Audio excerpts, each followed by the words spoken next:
આજે અમે કલેક્ટરશ્રીને આવેદન દેવા આવ્યા છે। ખરેખર હવે આ જોવા જેવું છે કે જેની બેનો દીકરીઓ કોલેજમાં ભણતી હોય એ ટુ વ્હીલર લઈને જવામાં એ બીવે છે। આજનો જ દાખલો છે। આજે જ સવારે અમારા બાજુમાં જ રહે છે એ બેનની છોકરી કોલેજમાં છે, તો આજે એ ગાડી લઈને નીકળી તો એને 10 વાર ટોકવામાં આવી કે જોજે તું જોઈને ગાડી હલાવજે। આ સરકાર બેરી આંધળીને મૂંગી છે, એને કાંઈ દેખાતા નથી કોઈ ને આપણા નાના જીવો આપણા તું વહી જાય એકને એક દીકરી છે, એ દીકરીને એટલી ભલામણ કરવામાં આવે છે। તો આ ભલામણ બધી માયું એની દીકરાઓને કરતી હશે કે ભાઈ તું ધ્યાનથી જાજે, ધ્યાનથી હાલજે, તો આ સરકારને કેમ એ ધ્યાનમાં નથી આવતું કે જ્યાં મોટા મોટા વાહન ન ચાલવા જોઈએ ત્યાં મોટા મોટા વાહન ચાલે છે। આ સરકારને એક ધ્યાન દેવું જોઈએ ને ખાસ કરીને જે રોડ ઉપર પોલીસવાળા ઊભા હોય છે, ટીઆરપી ઊભું હોય છે, તો એ લોકોને કેમ ધ્યાનમાં નથી આવતું? આ મોટા મોટા વાહન જાય છે, નાના નાના માણસોને હેરાન કરે છે।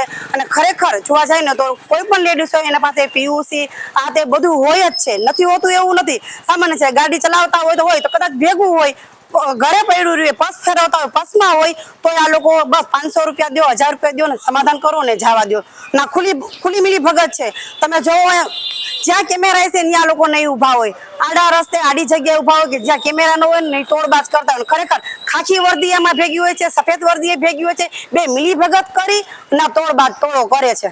હવે પછી ન્યાય એ છે કે જે આ કરે છે એને કાર્યવાહી લોકો લે અને આ જે થાય છે કૌભાંડ એ બંધ કરાવે।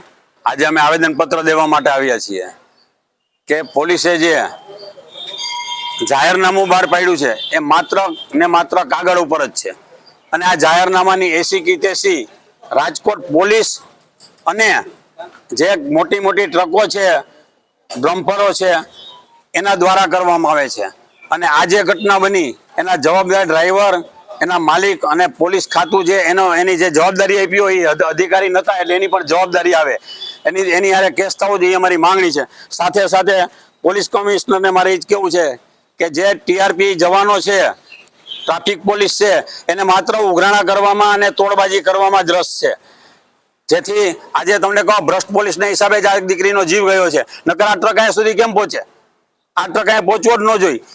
તમે વિચાર કરો કે રાજકોટના સીસીટીવી કેમેરા, રાજકોટની ટ્રાફિક પોલીસ, ટીઆરપી જવાનો જે છે, ટીઆરપીના જવાનો, એની આંખો કેટલી સ્માર્ટ છે અને કેમેરા કેટલા સ્માર્ટ છે કે તમે ગાડીમાં આવતા હો તો એને તમારો નાનો એવો 3 ઇંચનો સીટ બેલ્ટ દેખાય છે, તમારી પાસે લાયસન્સ છે કે નહીં એ એને દેખાય છે, ખીચામાં છે કે નહીં, પરંતુ એને મોટા મોટા જ્યાં જીવલેણ ટ્રકો છે, જાહેરનામું હોવા છતાં જાહેરનામાનો ભંગ થાય છે એ નથી દેખાતા। ત્યારે એને બાજુમાંથી ટ્રક નીકળતો હોય તો એને મોતિયો આવી જાય છે। આવું શા માટે?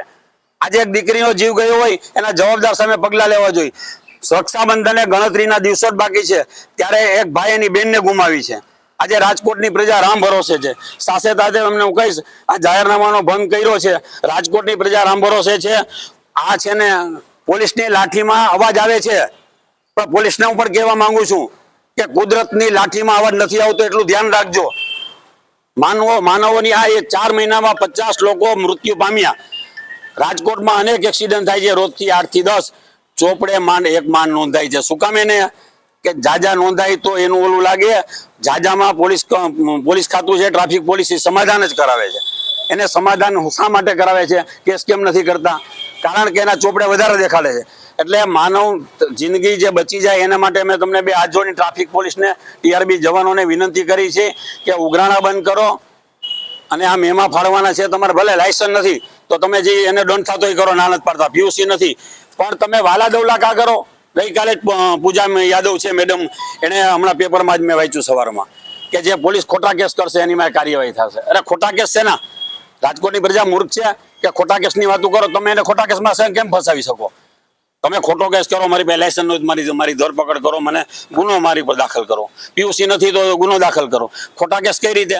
તમે એમ કેમ નથી કહેતા કે રાજકોટનો કોઈ પણ ટ્રાફિક પોલીસ કે ટીઆરપી જવાન જો વાલા દવલા રાખશે, પોલીસ લખેલી ગાડી હોય એને કેમ નથી રોકતા? એ બે ઓલામાં ખરી જાય છે કોર્પોરેશનના રસ્તામાં। એમ છતાંય તમને કહી દો, પૂજા મેડમ એમ કેવું જોઈએ પોલીસ ખાતાને, ટીઆરપી જવાનો, ટ્રાફિક વાળાને કે તમે જે ખોટું કરશો, નાના વ્હીલ વાળાને રોકો, 2 વ્હીલ વાળાને રોકો છો, લાયસન્સ માંગો છો, એમાં ના નથી, પીયુસી માંગો છો, પણ તમને નંબર વગરની ઓવરલોડ ગાડી શા માટે નથી દેખાતી? ત્યારે કેમ મોતિયો આવી જાય છે? બસ અમારી આ જ માંગણી છે કે આ જે જિંદગી ગઈ છે એવી અનેક વાર ન જાય, એટલા માટે કે થોડીક માનવતા રાખો. કાંઈ નહીં થાય. આવા તો રાજકોટના 4 મહિનામાં 50 મૃત્યુ થયા. શું થયું? ટ્રક માલિકને પકડો, જે તે જવાબદારી અધિકારીને પકડો, એને કેમ નથી કાંઈ કરતા? હપ્તાખોરી ચાલે છે. આ ભ્રષ્ટ છે. આ ભ્રષ્ટ ખાતાના હિસાબે જ આ દીકરીનો જીવ ગયો છે. નકર એવા ટાઈમે જાહેરનામું બહાર પડ્યું, કેમ ત્યાં સુધી ટ્રક પહોંચ્યો? કોની મીઠી નજરે પહોંચ્યો? આ સીસીટીવી 6 મહિનાના 8 મહિના વરદીના કેમેરા ચેક કરો, કેટલી ગાડી નીકળી હમણાં ખબર પડશે.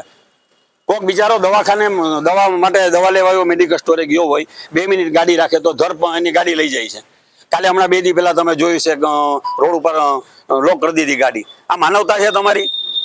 તમારે આવો મોડી ચોકડીએ કેટલી ગાડી રોડ ઉપર પડી છે, હજારોની સંખ્યામાં પડી છે, એને કેમ નથી પકડતા?